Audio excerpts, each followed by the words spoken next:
একটা ছোট্ট গ্রাম ছিল, নাম হালদিবাড়ি। গ্রামের শেষ প্রান্তে থাকত এক লোক, নাম ছিল রঘু।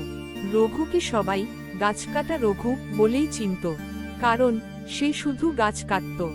সকালে উঠে কুড়াল হাতে নিয়ে সে জঙ্গলের দিকে চলে যেত।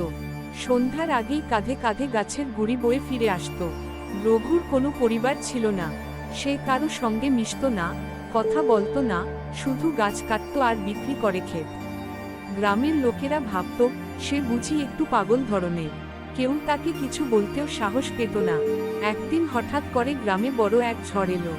অনেক ঘরবাড়ি ভেঙে গেল, কিন্তু আশ্চর্যজনকভাবে যেসব জায়গায় বড় বড় গাছ ছিল সেসব জায়গা কম ক্ষতিগ্রস্ত হলো।